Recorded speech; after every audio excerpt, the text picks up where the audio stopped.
Blog Talk Radio.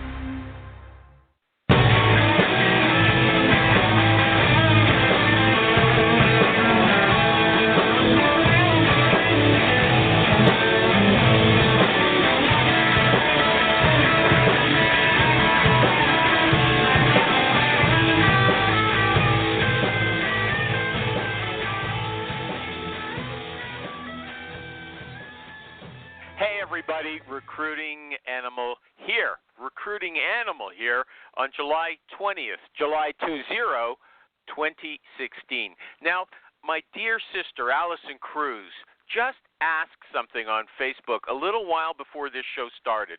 She wanted to know what people, recruiters, think about having one social media account for professional purposes and one for personal statements.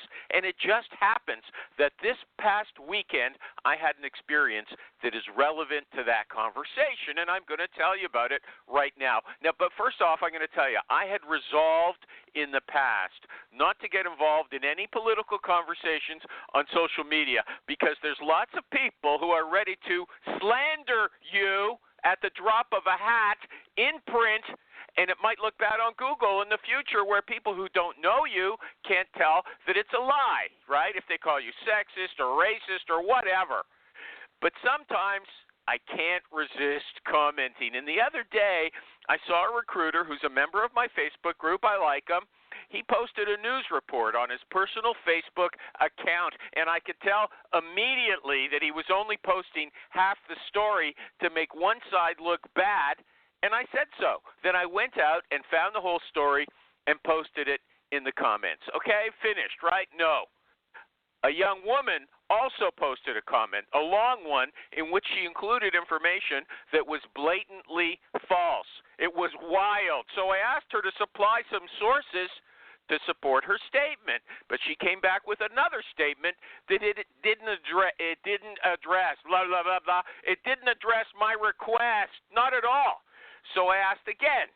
Then I started supplying information from the internet. It's readily available that contradicted her. So then the original poster told me that I was not on my show and I should wrap it up because the topic was close to home for that young woman, that poor young woman. So I said, hey, buddy, it's close to home for me, too. That's why I'm commenting. So then he told me to shut up. Now, I assume he's not an idiot, so he knew that she was way off base, but he told me to shut up. Me. So did I accomplish anything? Well, I don't think that me and this guy hate each other now. I don't hate him, but it didn't raise our level of respect for each other. He doesn't like my politics, I'm sure, and I think he's a bit of a liar.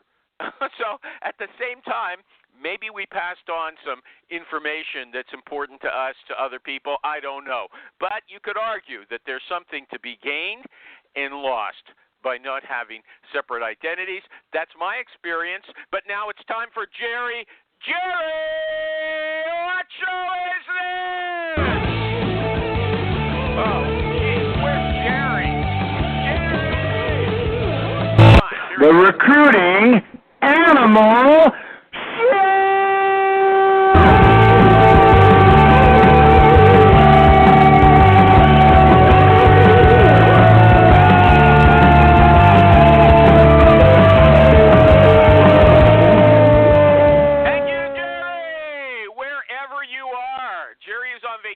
So here's a warning. If you think I'm boring without Jerry, you should leave now. Let me say it again. Get out! You should leave now! I don't want you telling me how awful I am. On Twitter, throughout the whole show. If you want to, be my guest. But why torture yourself by listening to me when you don't like me? Okay? There you go. Let me see. Oh, I wanted to say something. You know what? I saw, Maureen told me this morning, she said, hey, look at this. Dave Manister is back. Dave Manister is now the CEO of ERE Media again. And so then I saw the first person who called into the show. I didn't know if it was a guest. I didn't think so.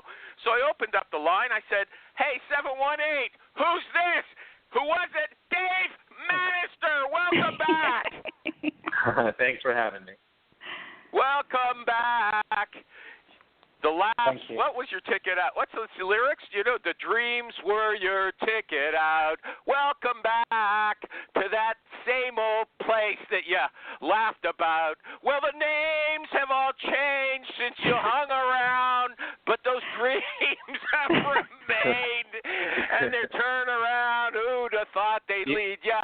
Who'd have thought? Go ahead. You want to sing with me? Your singing voice has not changed in 4 years. Yeah. Back here where we need ya, here where we need ya. You know what? Because I sang, I don't have to ask my guest to sing. And I was going to ask him to sing an Enya song. So, welcome back, Dave Manister.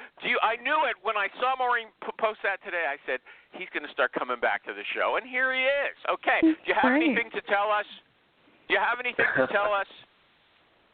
I'm excited to be back. It's great to talk to you again, and it's great to be talking to a whole bunch of people I haven't spoken to in years. So it's just nice to be back. Wonderful. Okay, but terrible. It starts with a lie. One question. But since you've been away from a regular diet of recruiting, is there anything you've noticed that, you know, when you come back that strikes you that you should be talking about? Any specific topics that are burning that you want to tell us to keep our eyes open for or ears open for? I don't want to turn this into an ad, so no. I know you've got some kind of talent acquisition. What you wanted to plug? Go ahead. I was actually thinking about benchmarking and how important that kind of information is to large organizations. But yeah, it's. I don't want to turn your show into an ad. My first day back. Okay. If anybody wants to find out about it, back, we'll talk. ERE Media. Maureen's got something to plug. Maureen, do you have something? I think you do, right? I do. What? Oh, maybe it's been already. I thought you did. Okay, Philip Marks, my guest for today. Are you there? I am. Can you hear me? I can. That's great. Whoa, that's better news than that Dave Manister is back here. Congratulations for being able to hear. Okay, this guy's Twitter address is Philip Marks at PhilipMarks.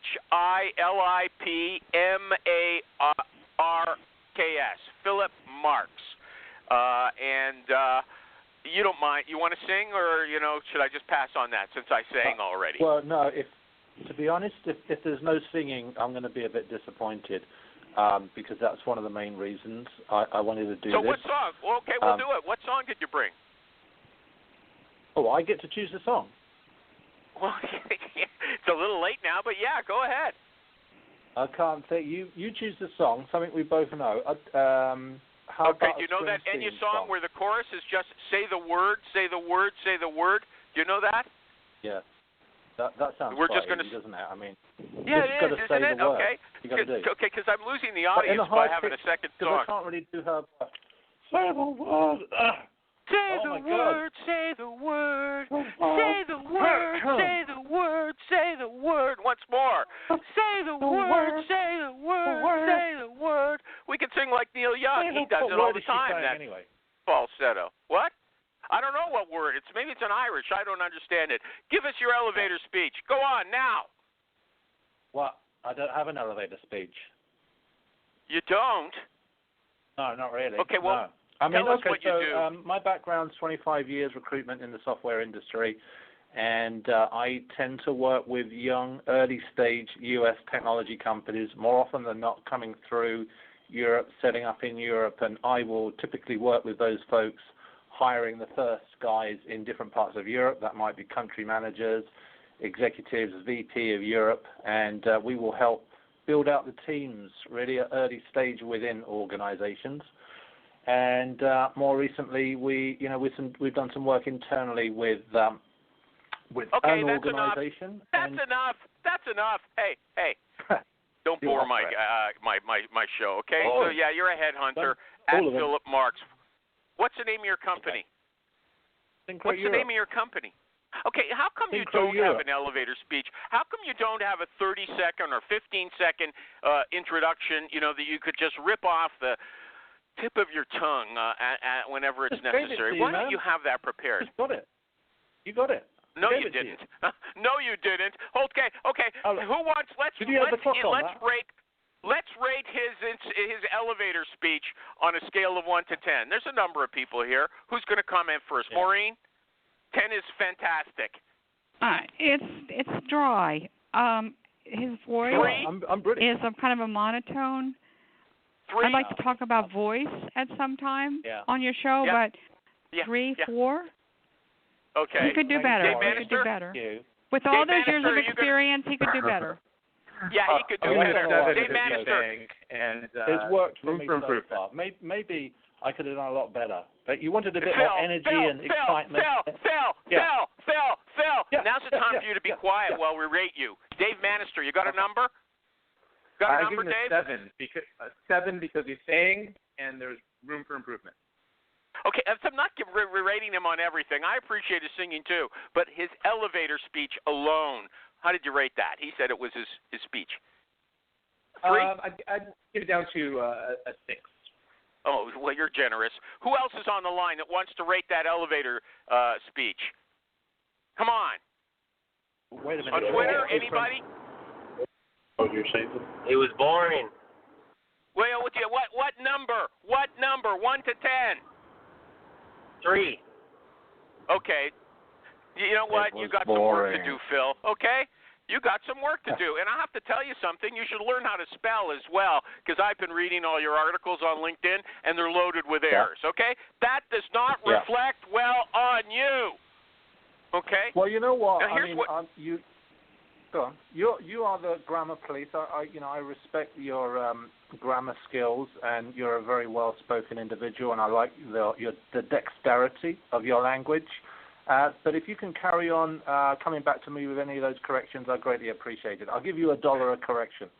Yeah, you know what? I got to tell you, don't dodge it, okay? You're trying to say that it's not really important to pay attention to spelling when you're presenting articles that represent you. I'm saying it is, okay? I'm saying it is. And I'll tell you something else. At the bottom of the articles, you always describe yourself in the third person. We know it's you. We know it's you. So why don't you say I instead of Phil, okay? Phil is a recognized talent acquisition specialist, recruiter, motivator, brand owner, MA practitioner, coach, consultant, strategist, novelist, mentor, trainer, and thought leadership expert. That's how he describes himself. That is a mouthful. It's too much. It makes you look like a braggart. Don't do it. You don't need all that stuff, okay? Thank you. Now I'm going to ask you what you. Yeah, you like to write about. I would let those years of experience speak loud and clear. Yes, I would too. That's good, Maureen. Although these days, if you say you've been around 25 years, they think you're ancient. Okay, so interviews and golf. That's not true. Yes, it is, Maureen. You don't want to look old, okay? But let's get to the guts, okay? I have to ask him some questions. Okay, interviews and golf.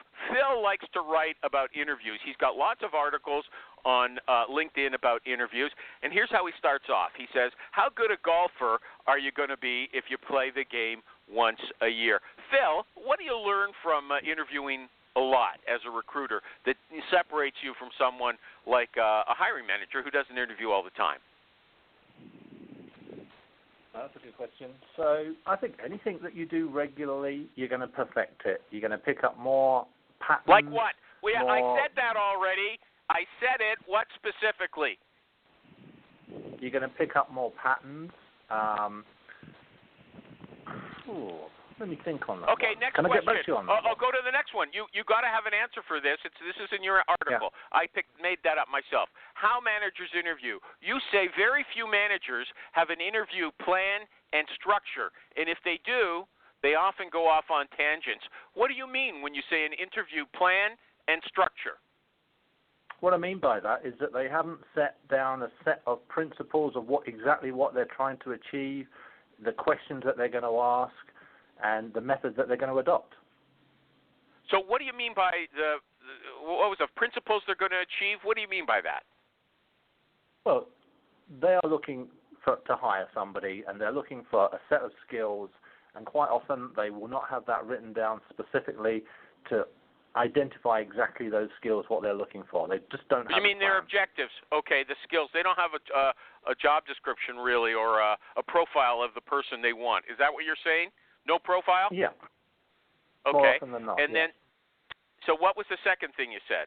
They don't have a list of questions, so you have to have a list of written questions. You have to know what you're going to ask beforehand. Is that what you're saying? To a certain degree, I think you have to also, but I also know that you have to be able to be creative while you're in play, because those questions can quite often come up with other questions. Sometimes you ask a question and you don't get answers, all you get is more questions. So you have to be fairly creative, and you have to think beyond the ball in an interview situation. Okay. What was the third thing you said? So you asked follow. What was the third thing? Principles, questions, and what was it? Can't remember. Okay, neither can I. Does anybody remember? Okay, so you have to have a profile. You have to have a list of questions, and that's it. Decision making from interviews. I think also you have to, done some research on how to interview.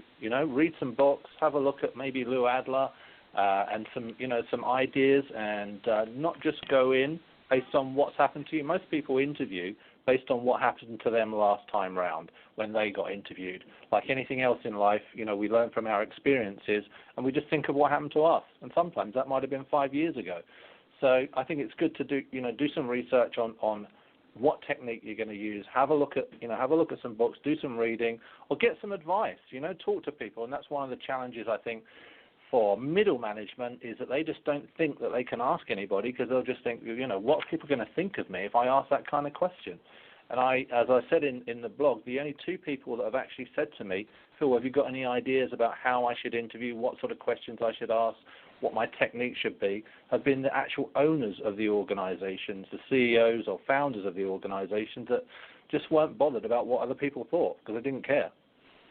So if you've got a hiring manager, can you assume, based on what you just said, that this person doesn't really know how to interview and is too shy to ask, so you should offer, hey, do you want me to prepare a list of questions for you? Is that what you should do? I don't suggest that you should necessarily do that. That's not a bad idea, though, having said that. But you might often get the answer, well, oh no, I know exactly what I'm doing, Philip, because there's a lot of big egos out there, particularly in my sector, and they won't feel that they need to know that answer, have that answer. So how can you feel confident that you're sending your candidates out to an incompetent interviewer? Can you do anything to counter their ignorance in advance? Yeah, get them to read my blog. Okay, so in other words, send over a couple of articles by email. Is that right? Yeah, I might ask them the question. It depends on the circumstance. Obviously, it depends on the client and what an experience that they have got. But if I'm a guy who doesn't like, if you ever listen to this show before, you'll see Jerry harangue me again and again. Animal doesn't like it depends answers. I don't like that. I like straight answers. Okay. Yeah. Well, life isn't like that. But no, I'm going to move on. Game. I'm going to move on. You're not giving me clear information now. Decision making from interviews. Interviewers, this is what you say, often do not have a clear method for decision making. What does that mean? So, if I ask how people are making the decisions, I often get quite mumbly, unclear answers.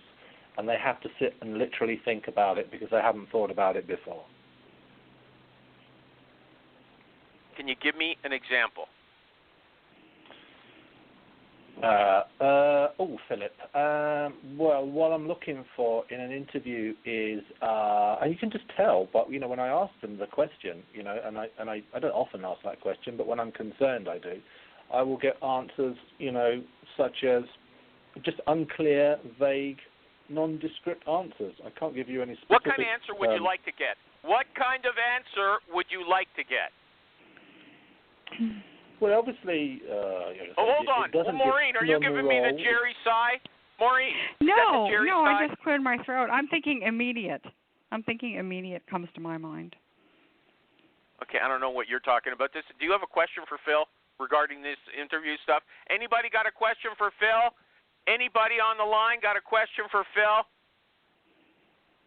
Okay, is there any decision-making style that you use? Is like in a grid that you check things off, Phil? Is that what you're talking about? Because I read your articles and I wasn't sure what you meant. I'm ready to move on if you don't have an answer. That could be one. Yeah, that could be one. At least that is a technique. Have some kind of rating scorecard.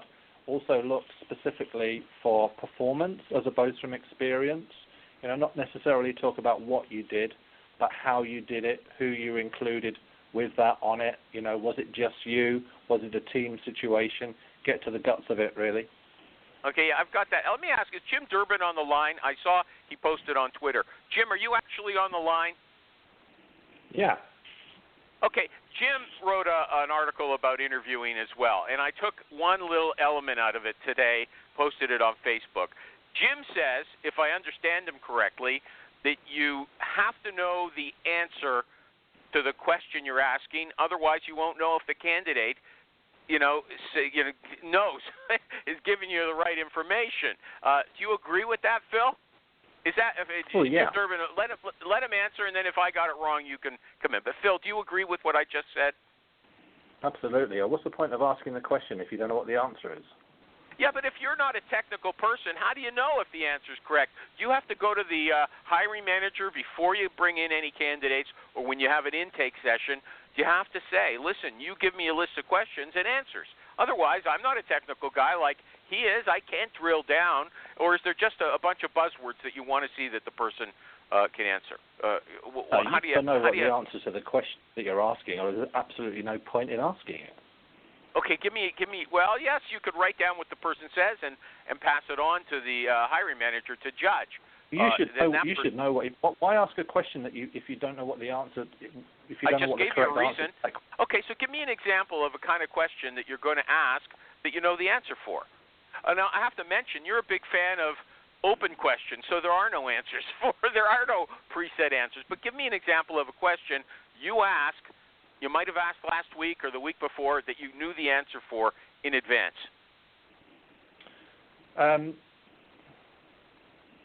In the past 5 years, so let me think about that, because the kind of questions I don't often recruit technical people, IT people, so there is going to be a lot of grey. So one of the questions that I regularly ask is not how successful you've been, but why do you think you've been successful? Okay, so I actually noticed that, but how can you get? Okay, let me move to Jim. Jim, you heard that, right?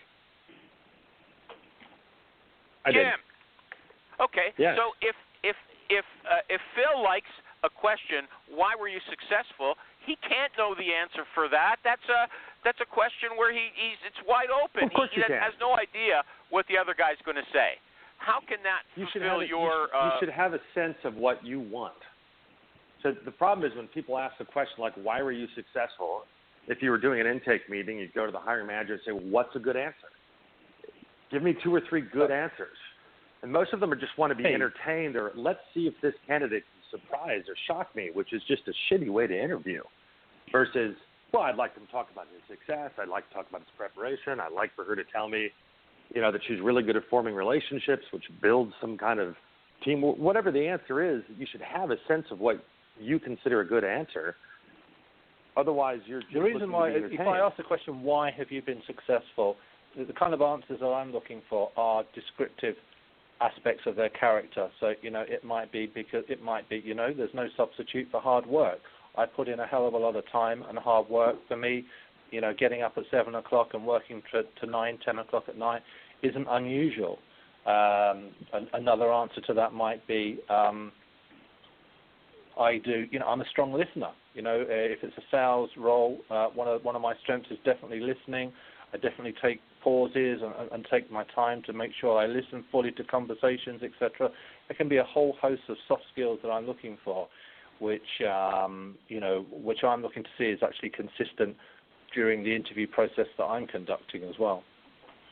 So I'm going to guess you're looking for 2 things. But he's looking for 2 things. And if someone gave an answer that wasn't one of the 2 of those, they're not disqualified. But the form of the answer has to fit. They have to know why they're successful. They have to describe it in some way, even if it's not exactly what he's looking for, as opposed to, just, but why are you so many of those questions I don't think make any sense. instead of asking the question, how successful have you been, which is always going to be a grey one, okay, I hit my target, it was $1 million, I hit that.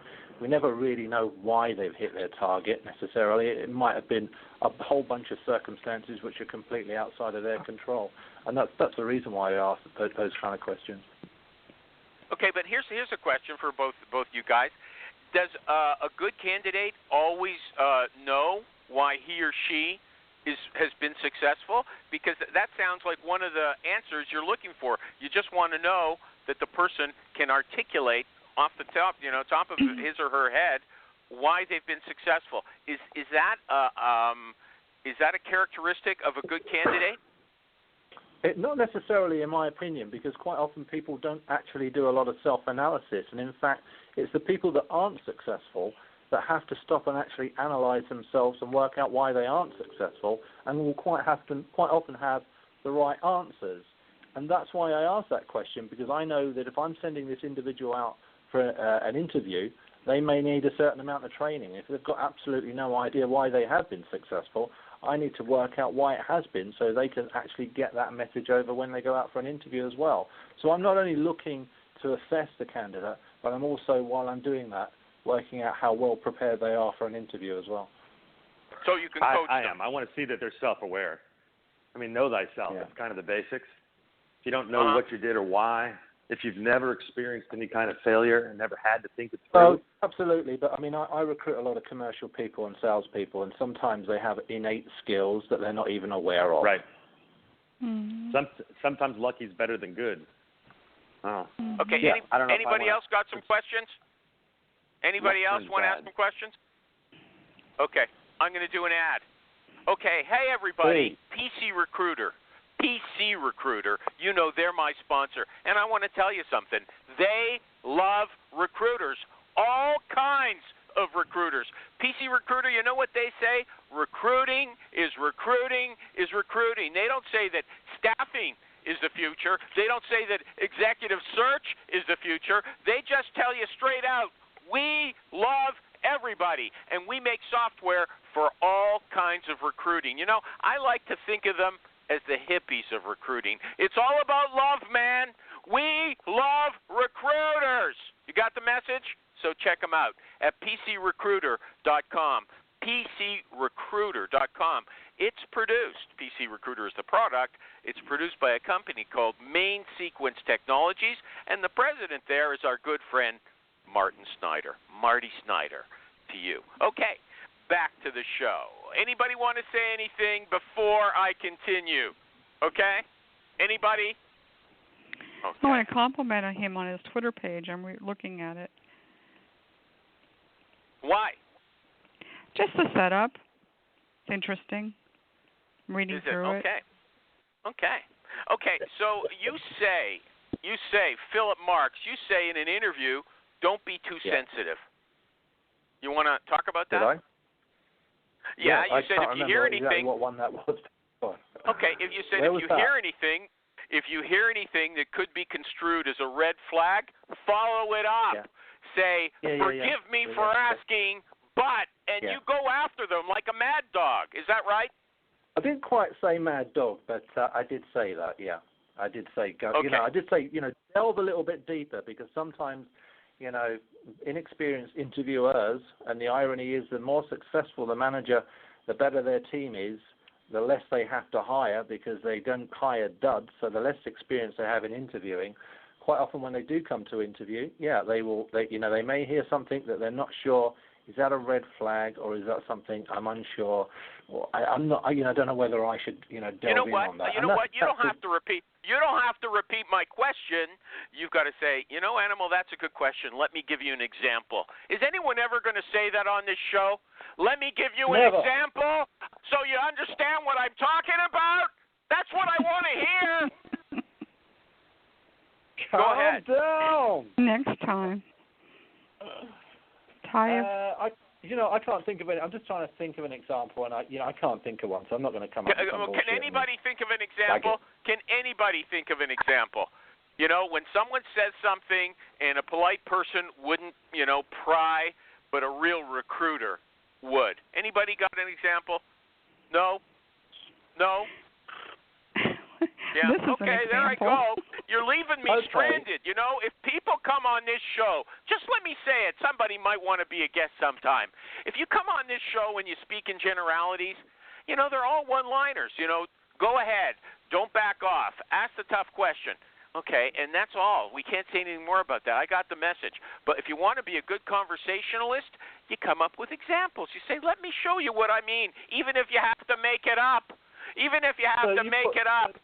Build up a conversation. Don't leave the host with an empty bag, okay? It's not fair. Les, I think you put people under too much pressure, so it doesn't actually give them the opportunity to come up with an example. Look, I just talked for 5 minutes when you could have done some thinking. Question like, have you ever done much C++?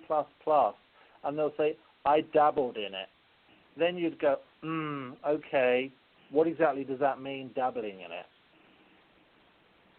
Okay, and so you've also got you really make a big deal about recruiters being too polite to tell people face-to-face, you know, that's not a good sign.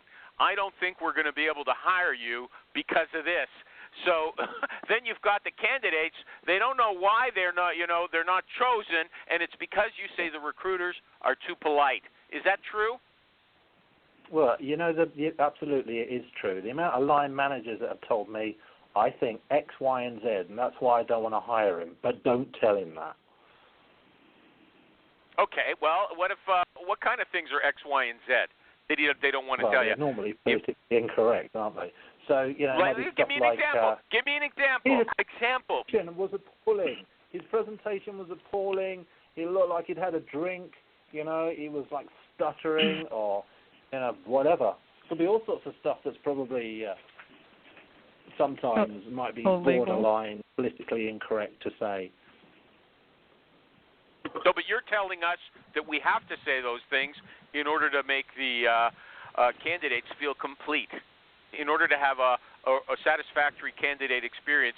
You're telling us that you have to call up the person and say, hey, you know what? Line manager didn't like you stuttering all the time. He thought you'd been drinking, or you know, your presentation was not coherent. It was too scattered. You have to tell them that? Is that what you're saying? Yeah. Yes. Okay. Animal. Yeah. Hey, just curious. Yes. Don't you think that feedback came a little too late and maybe should have been done during the interview prep? If this guy is a third-party recruiter who stands to make a significant fee, shouldn't he be checking everything from handshake to what are you going to wear and how are you going to show up? Yeah, more often than not, of course, you know. But sometimes you are interviewing somebody on the other side of the world on a Skype call or whatever, you know, whatever it might be. So face-to-face with the client is not always possible, or face-to-face with the, you know, the third-party recruiter is not always possible. Okay, but still, in your article, you were actually talking not about the line managers, but about the recruiters. The recruiters rule out the candidate right there in their minds during the interview, okay? And they don't communicate it. You say they want to be liked. Recruiters are too busy trying to be liked and being, you know, they make all their efforts to be likable. In my article, I'm talking about line managers as opposed to recruiters.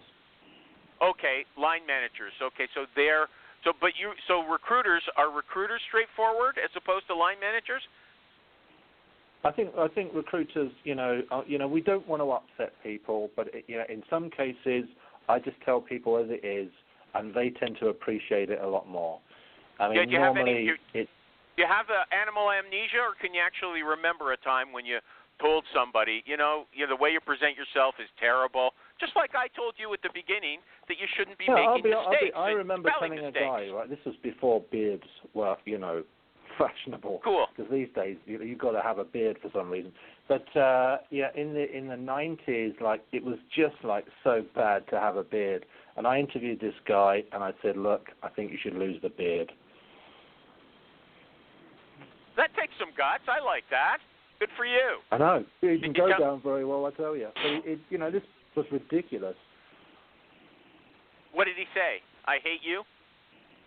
No, he said, I'm not going to lose the beard.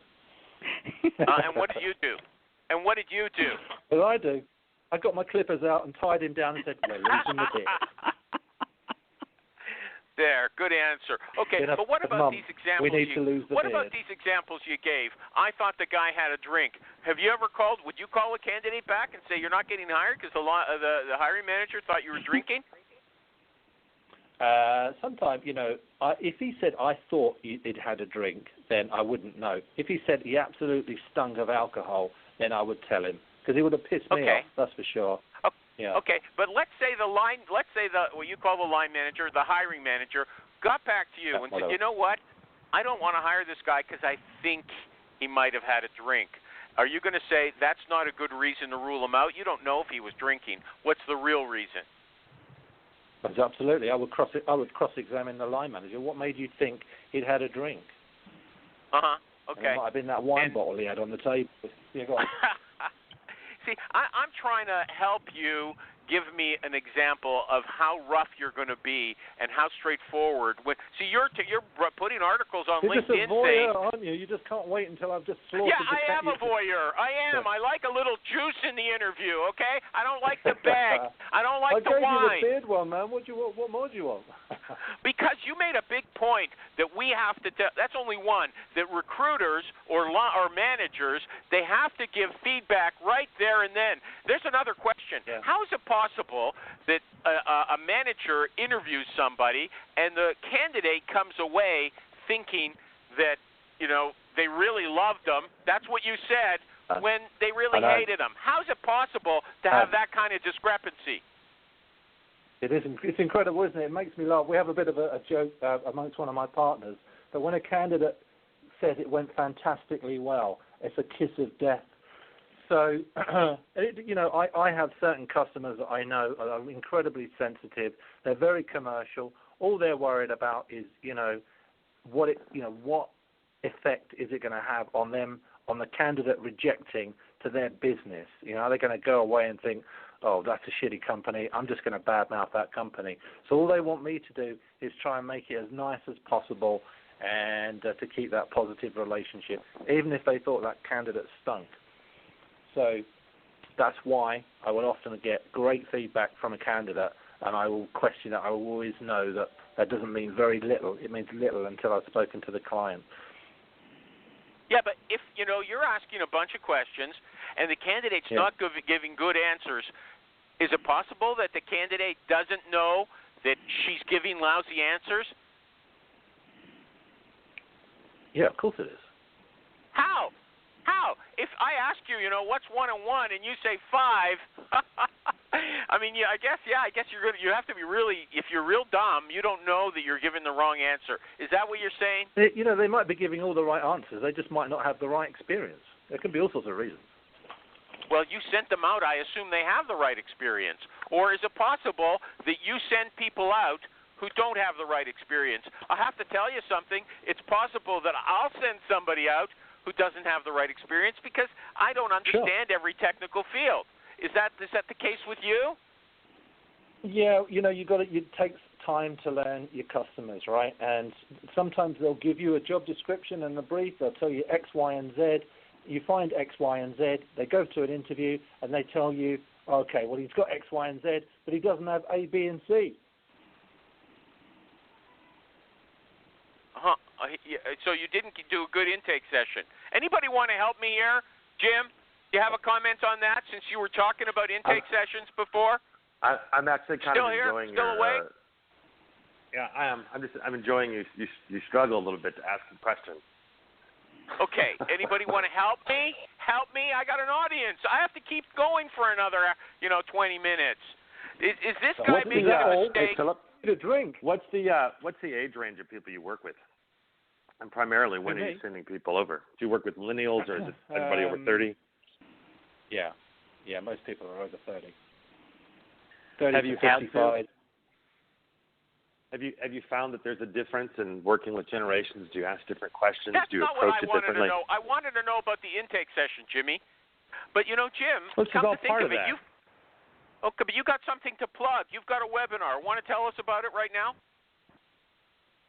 Hiring Solved is having me do an intake webinar. It's basically how to sit down with a manager and get them to pay attention to you So when you send your candidate over, they don't talk to them for 4 minutes and go, nah, not a fit. Okay, it's exactly what we're talking about. Tuesday, check out, hiring solved, then we kind of walk through those. Okay, because what time is it next Tuesday? What time is it next Tuesday? I should what know time that. is it? 12, 1. Okay, go to Hiring Solved.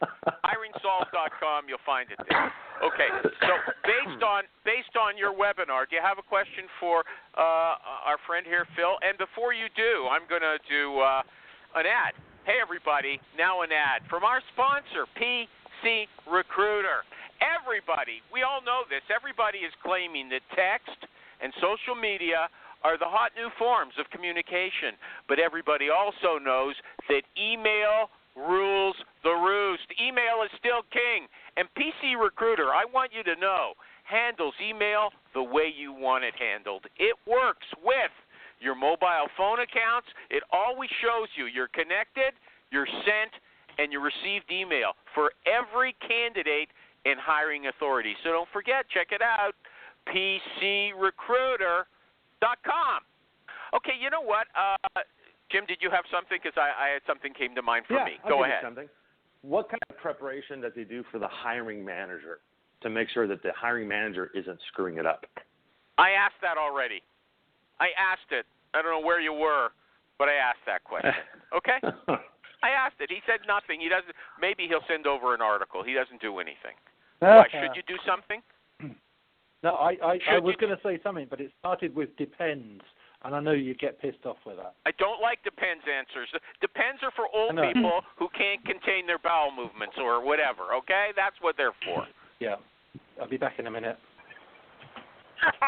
He's going to be back in a minute. That's fine. Okay, you know what? Here's something else that Phil advises. We'll come to the intake session. Phil says that you should ask a meaningless question, an open-ended question that you're not interested in, just so you can take some time to assess the person's body language, the eye contact, the voice tone. So I've never heard anyone say that before. You know, if he says if you ask an important question, an irrelevant question, I ask him an ethical question, basic FBI interrogation. I ask him, what would you do if you were asked to? One of your big clients wants to move. You can move them over to another client. What would you do? Basically testing the limits of basically what their ethics are. What would they do? I asked them something they wouldn't necessarily know.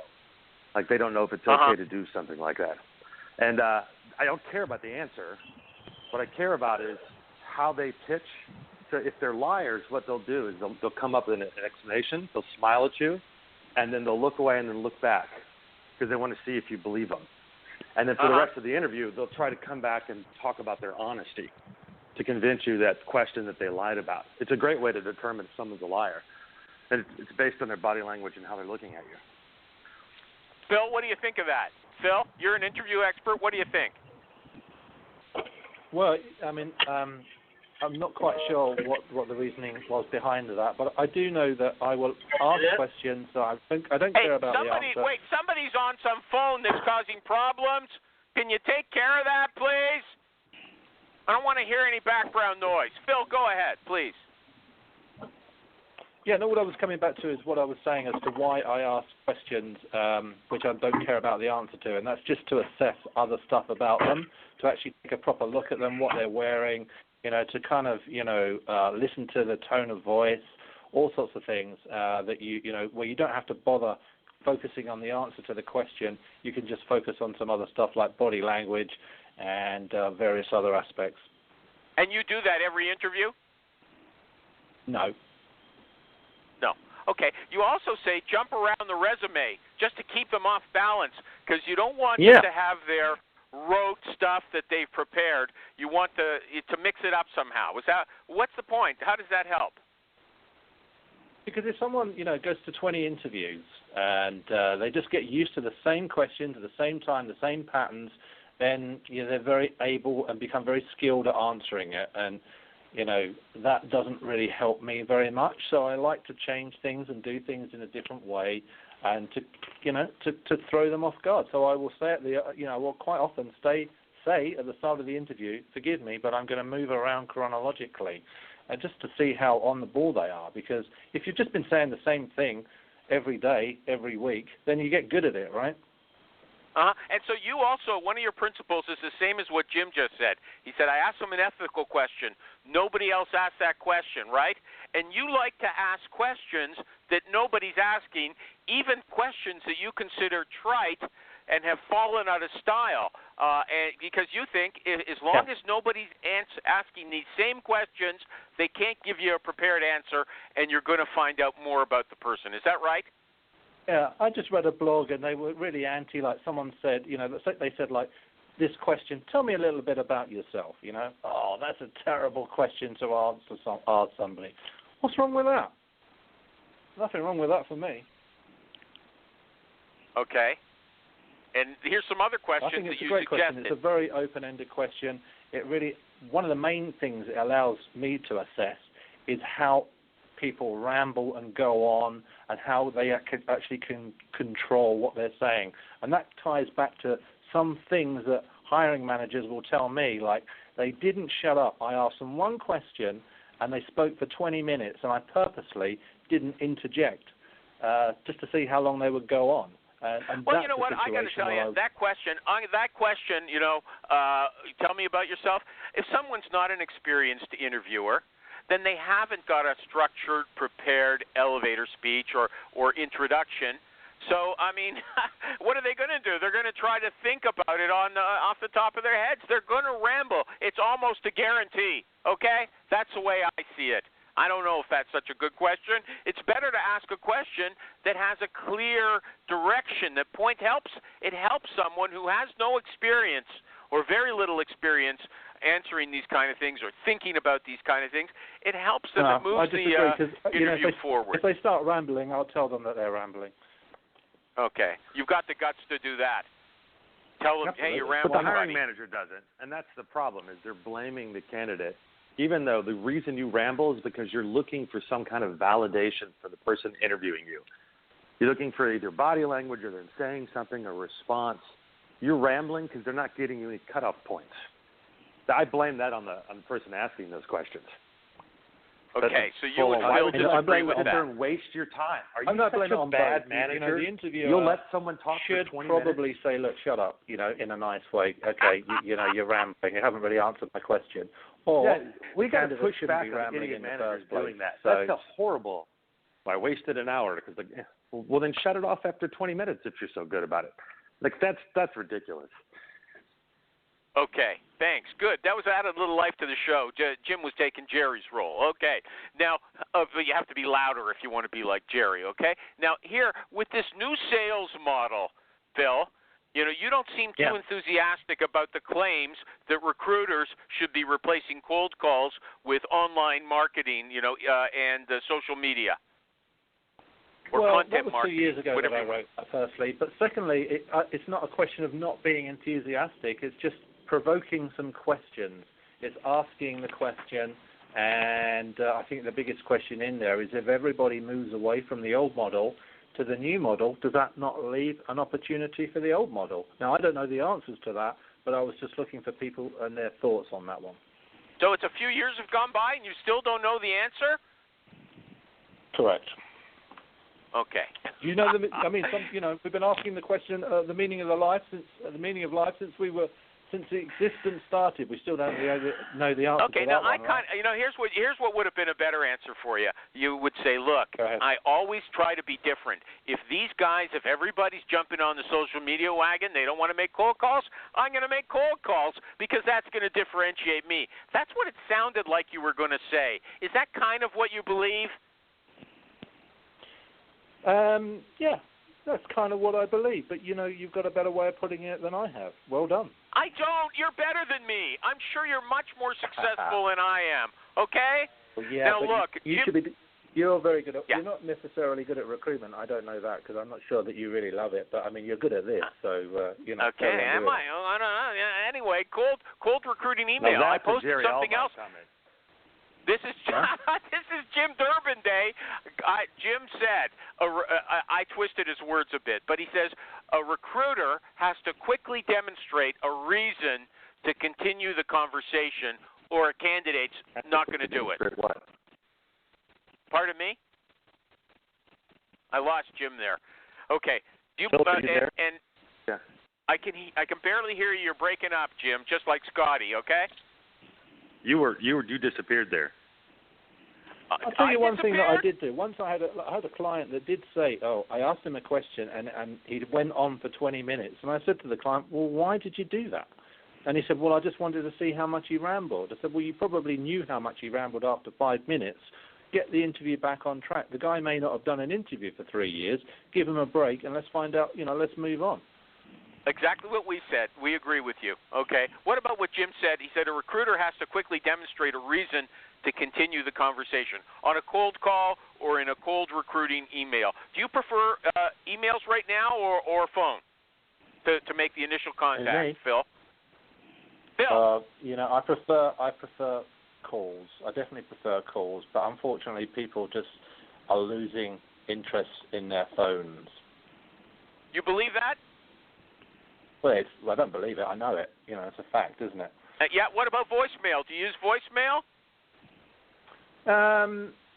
If I'm in the mood, when you're making calls, when you're in the mood and when you're not in the mood. So when it's going to be a great one more often than not, and when it isn't. If I feel that I've got something, really strong to leave, but I'll do it. But I think these days people don't really phone back, to be honest. So if you like the phone, but no one's using their phone or answering it, and you're not keen on leaving voicemail, so are you going over to email? Is that what you're telling me? I'm not clear. You got to be clear. Well, I mean, you're talking about sourcing here. Are you talking about sourcing, or are you talking about finding new customers? No, I'm talking about recruiting. Well, everybody's got a different definition of sourcing now. I'm talking about you got the guy's name. You think you've got the title, and you want to recruit them, so you either call or you send an email or an in-mail. Because for me, I have to do. Yeah. You're talking about recruiting if you're calling somebody about a job. I knew that would wake you up, Maureen. Thank you. Yeah, well, I'm awake. So I'm awake. I will, to be honest, what I do, most of the people that I'm going to hire, I already know because I've been doing it a long time. I've got a big network, and I get out there and meet a lot of people face to face in shows and various things. So that's where I meet my people, and most of my candidates come through referrals. There is a certain amount of people that we will go outbound to in a cold, but it will be definitely more often than not, 90% of the time, it will be emails and using various social platforms. So that's the way that I work. Oh, really? And so, what about business development? How do you make new business development calls? Do you bring in new clients, or are they all referrals as well? I love that. Yeah, I love doing new business development, and then I will call. Then I will definitely call. And give us your call. How does it go? What's your pitch? Well, I've got various different pitches, so and it depends on the organisation. But my pitch is going to be based on me doing some research on the company. So I would already, I can't tell you what my pitch is because I don't know what the research you can make one up. You. You're a smart guy. Let me give you the butter up thing. You're an intelligent. I was at a podiatrist recently.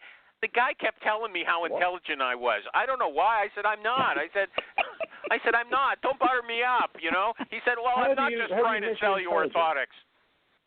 What? Okay, let me take over. Hello, this is Maureen with the Animal Show. May I help you? That's what you. No, that's not an outbound call, Maureen. You're calling me, Philip. Hello, this is Maureen with the Animal Show. May I help you? Yes, you can help me. What with? I'm not exactly sure because I'm not sure I'll be recruiting for the Animal Show. What are you suggesting here? That I'm supposed to be calling you? We want to know how you bring in business. I want to know how you bring in business. So as soon as I get off the show, I can get on the phone and bring in business just like you. I want my audience to have a takeaway. This guy, Philip Marks, has been in this business for 25 years, and I learned something from him today that didn't say it depends. I'm not sure you're going to learn a amount from this, but so I would pick up the phone. I would tell them my name and my role, the company, very briefly in a very, very concise message. I will refer to the research that I've done, which will suggest that there's a likelihood that company will be coming to Europe, and I will talk very, very briefly about the type of companies that we work for and the success that we've had, and then I would talk about when their plans to come to Europe and how they would do it. Mm-hmm. And do you try to close them on that first call? And what do you want to accomplish on that call? No, not at all. Not at all. So I'm all about long-term relationships, and I'm all about educating. So, I will see if there's any way in which I can help them, whatever it might be. We're very consultative in the way that we do our business. It's not just about finding somebody for them. We bring a lot of advice, a lot of competitive advice. Quite often we will work in their industry. They've not been to Europe before. They don't know the difference between Germany, France, Spain, and Italy, and so on and so forth. We can talk about all the different cultures, all the different employment legislation. There's a lot of stuff that we can offer organizations, and it is very difficult to get that into a concise method. So we talk probably about what their plans are for Europe and how they're going to do that.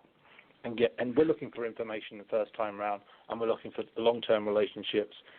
So that the plan will be at a certain time to call back and to develop that relationship, start to connect through social media, and take it from there. Really.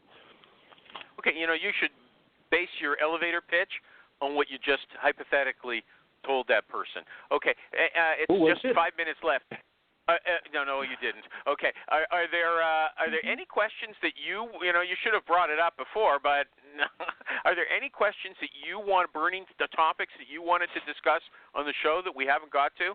Because I tried to focus on the things that I thought you were interested in based on your writing. Is there anything I missed? Anything you'd like to say to the folks out there? And I don't usually say folks. I mean that ironically, okay? No, I think you've asked some relevant questions about what I do, and I just, I was looking forward to just talking to you and trying to engage with your style. I love your style, so. Yeah, but you don't sound enthusiastic about it.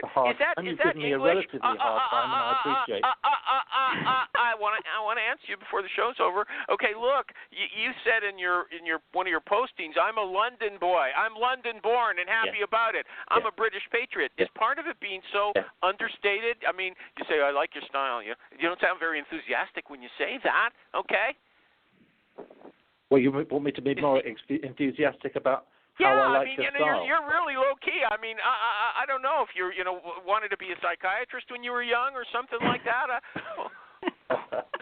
A lot of people when I think he's a writer and a thinker more than. Am I right about this?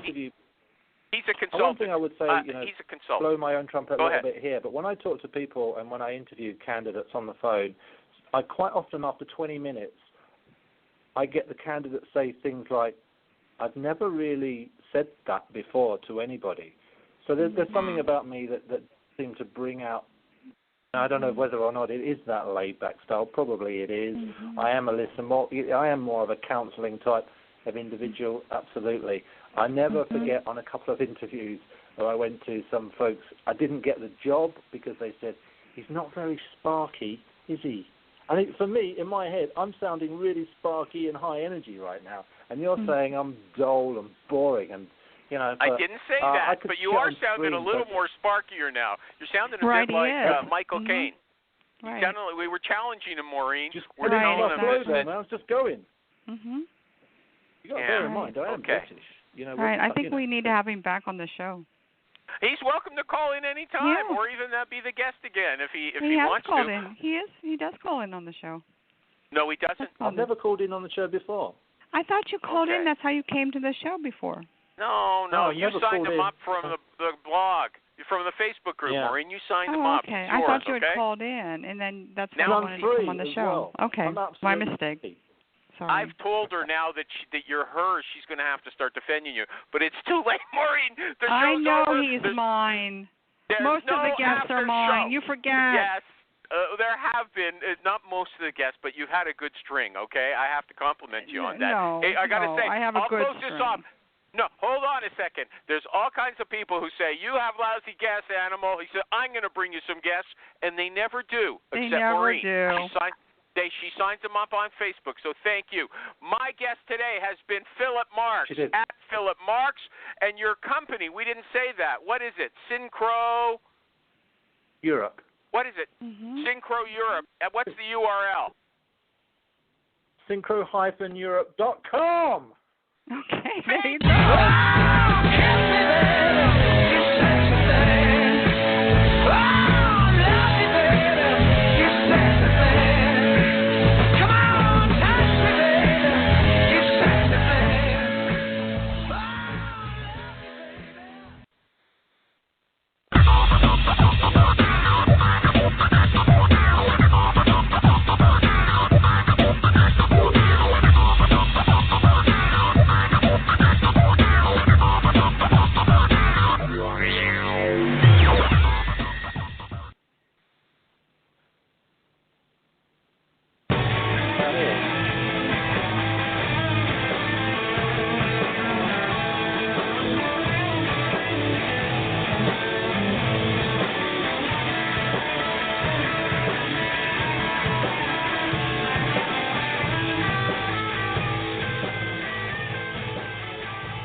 I'm here, Jerry. Andy, what did you think of the show today? I missed it. I was involved in trench warfare. Man, I got to tell you, I'm... Hey, Animal, mute the person that's doing the beeping. Okay, area code 203. I'm off now. I'm going to have some lunch.